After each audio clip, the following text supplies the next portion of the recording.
Hello guys, welcome back to our YouTube channel guys. Ito para sa latest update natin kay Realme. Ito guys, sa mga nagtatanong ng bagong model daw. So yun guys, pupunta tayo dito kay Realme Kiosk para alamin yung kanilang mga model po ngayon. Syempre yung mga latest update ng mga presyo po nila. So yun guys, huwag na natin itong patagalin. Ito po yung mga lease yan. Ito yung ating mga i-update ngayon. Dito po yan kay Realme SM City Lipas. Okay na po natin yan guys. So ayun, umpisa na natin ang ating latest update. Hello guys, welcome back to our YouTube channel. Guys, ito na ang ating latest update kay Realme. Guys, doon sa mga nagre-request nga pala nung check daw po natin yung bagong i-release po nila ngayon. Guys, intay-intayin po natin kasi ngayon ito po yung mga ito po yung mga hilera ng mga ano nila unit. So ito yung ma-update natin ngayon. Ngayong January 10, 2024. Ito guys, unahin na natin itong si Z51. Guys, ito good news kay Realme Z51. Although wala na silang variant ng 64GB. Before po yung 64GB ay ano yun 4,999. Then ubos na po yung stock nila dito. Then ang good thing, guys, ito yung kanilang 128GB dating 6,499. Ngayon po ay 5,499. Tuloy-tuloy po, ibinalik po nila yung kanilang price drop. Yan.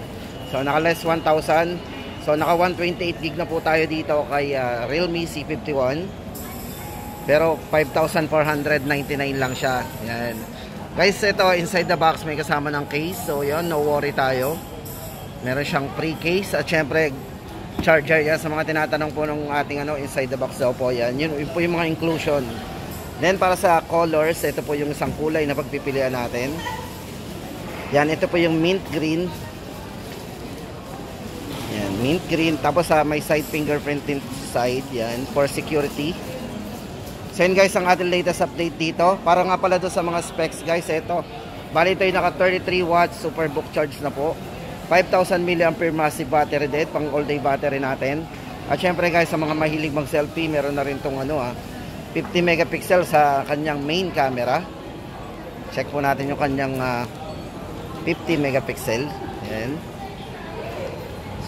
Ito po yung 50. So yan. Hindi na po tayo lugi guys dito kasi ito nag-markdown na kasi 5,499 na lang po yan. Naka 128 na po tayo. So yun guys ang ating latest update dito. Then syempre guys ito naka 90Hz na po yung refresh rate ng screen. Size ng screen naka 6.75 high definition display na rin. Yan. So yun guys ang ating latest update dito kay Realme C51. 5,499. At syempre guys, ito naman ang ating isusunod sa inyo, si Realme C53. Ito guys, for Realme C53, ito yung may manipis na na design.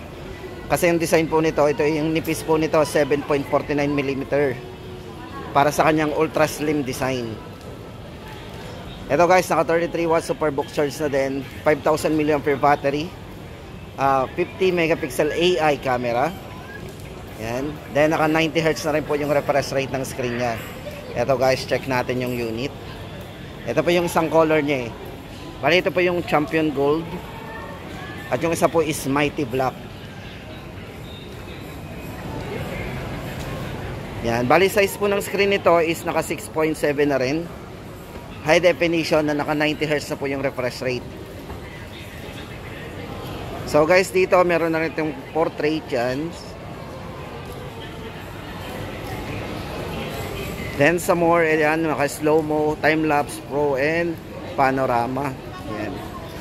So yun guys, ito na yung ating latest update dito kay Realme C53. Para sa dalawang variants po nito guys, ito yung ating price update.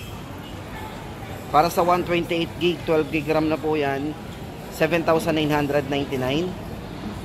Then yung isa po, 16GB RAM, 256, 8,999. Realme C53. So ito na po yung ating latest update ngayon. Then guys, ito susunod natin ay si Realme 11. Ito guys, for Realme 11, ito yung huling lumabas po kay Realme pagdating sa 11 series. Ito po yung Realme 11 na 4G edition. Ito guys, para sa design. Yan. Ito yung isang color natin na Glory Gold. Tapos yung isang kulay po nito ay Dark Glory, yung black.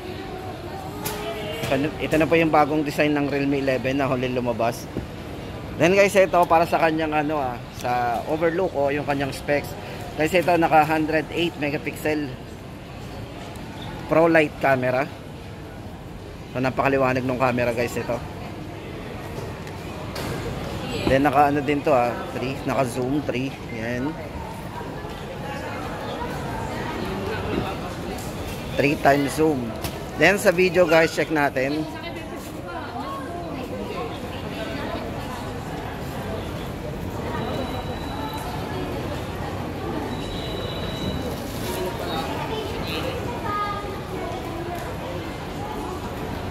Then sa video, check po natin yung resolution. Yan, 1080p and 720p. So yun guys, ang ating latest update dito sa kanilang Realme 11. Para po sa kanyang 16GB RAM, 256GB, 13,999. Then yung chipset guys, ito naka MediaTek Helio G99. Para sa kanyang gaming chipset o yung gaming processor niya. 67 watts superbook charge na po. Super bilis na mag-charge. So yun guys, para sa latest update natin dito kay Realme 11, 13,999. Then inside the box nga pala guys, may kasama na rin po itong case. So na-worry tayo doon sa kanyang case. Yan guys, so next natin papakita sa inyo, ito si Realme C55. Para kay Realme C55 guys, ito matic ang kanilang available ngayon dito, yung 256GB na variant. Ito naka 16GB RAM na po yan. Then sa chipset guys, ito naka MediaTek Helio G88, 5,000 mAh battery na naka 33 watts superbook charge na din.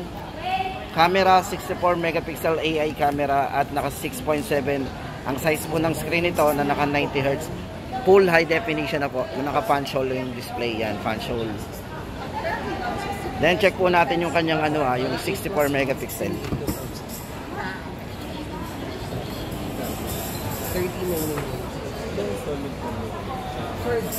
So pag manonood tayo ng movie dito, naka full view yun, no?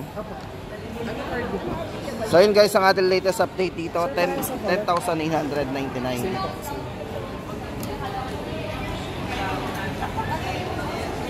Realme C55. So yun guys, unahin na natin si Pro. And para kay Pro, ito naka 16GB RAM, 256GB internal storage. Yan.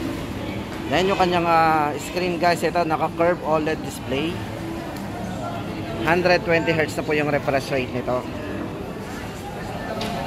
Then yung likod po nito guys, yung design nito sa likod is naka vegan leather.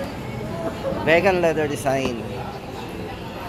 Then may dalawang kulay po tayong pagpipilian dito, Oasis Green and Astral Black. Then sa charging guys, naka 67 watts superbook charge na yan, super bilis. Then sa camera, meron siyang 100 megapixel with optical image stabilization. Yan. Guys, ito, check po natin yung kanyang camera kasi ito, meron siyang optical image stabilization na 100 megapixel. Then meron din po itong portrait camera. So yan, gusto natin ng mga nakafocus yan, gamit yung portrait camera. Then check po natin yung kanyang dual view video. So tama-tama yan sa mga vlogger. Yan. So yung mga naghahanap ng budget phone lang na pwedeng pang video natin or pang vlog, yan. Pwede nating split. Okay. So yun guys, ang ating latest update dito kay Realme 11 Pro 5G, 19,999. So ito guys, kasi laki na rin ang internal storage ito kaya kung mag-record tayo ng mga video, save natin dyan, no worry tayo. Yan guys, ang ating update kay 11 Pro 5G. Then ito naman kay 11 Pro Plus 5G. Unahin na po natin ang price nito. So same price pa rin, 24,999. Bali ito guys, naka 24GB of RAM na tayo. Original RAM po nito is 12. Then 512GB na po internal storage, sobrang laki. At syempre guys, yung kanyang camera, 200 megapixel yung camera nito. So yan, tamang-tama yan sa mga super duper na mahilig mag-camera talaga. Gamit yung ating 200 megapixel. At syempre guys, meron tong ultra wide angle din. So yan. So no worry tayo kung kukuha tayo ng lahatan. Kung maramihan tayong kukuha gamit yung ating wide angle. So ay full view natin muna. Full view. Check natin yung kanyang full view. Yan. Naka full screen tayo. Check natin. Wide angle. Zoom. So yun guys ang ating latest update dito.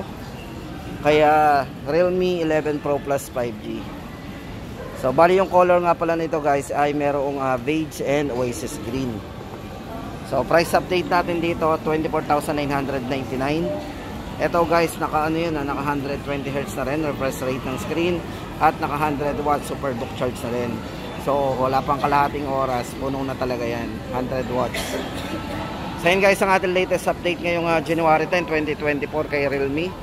O ayan guys, sa mga naghahanap ng update natin, hintayin po natin yung kanilang paparating na bago. Yan. Then guys, ito naman ang latest update natin dito kay Realme 11 Pro 5G at Realme 11 Pro Plus 5G. Guys, ito para sa latest update natin sa presyo ng dalawa. Unahin na po natin si Realme 11 Pro Plus 5G.